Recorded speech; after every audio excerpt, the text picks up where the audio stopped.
on Sunday, met with Syrian refugees at the biggest refugee settlement in the Middle East. Accompanying her were two of her children, Zahara and Shiloh Jolie Pitt, who went with the star and UNHCR special envoy to meet children living at the Zahara refugee camp in Jordan.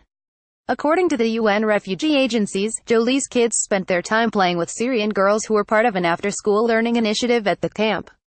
The girls, according to the UNHCR, described education as their greatest source of hope for the future. Zahara and Shiloh spent time today speaking and playing with children their own age who have been forced from their homes, whose family members have been or have disappeared, and who are struggling with trauma and illness, Jolie said later at a news conference, but who at the end of the day are just children, with the same hopes and rights as children in any other nation. Ivor Prickett, UNHCR. Getty Images. According to the news report, this is Jolie's fifth visit to Jordan since the beginning of Syria's conflict.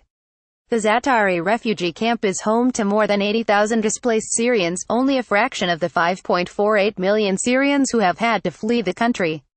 During the visit, Jolie called for a political solution to the Syrian conflict that respected the dignity and human rights of all Syrians. We should never forget that the war began with demands by Syrians for greater human rights, she said during a news conference. Peace in their country has to be built on that. It cannot be built on impunity for the targeting of civilians by all sides of the conflict, the bombing of schools and hospitals, barrel bombs, torture, chemical weapons and used as a weapon of war. So that is my message to the international community today, she continued. Yes, of course, please do more to help meet the needs of desperate Syrian families and the countries hosting them.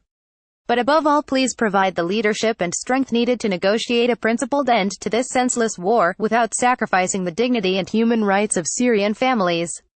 That is non-negotiable. Related, Angelina Jolie's fearless beauty through the year. Slide 1 of 14. Previous. Next 1/14 toggle Fuspuz showed off Jolie's bee-stung lips and high cheekbones. Angelina Jolie at the premiere of Playing God in New York, October 1997. Photo by Getty Images.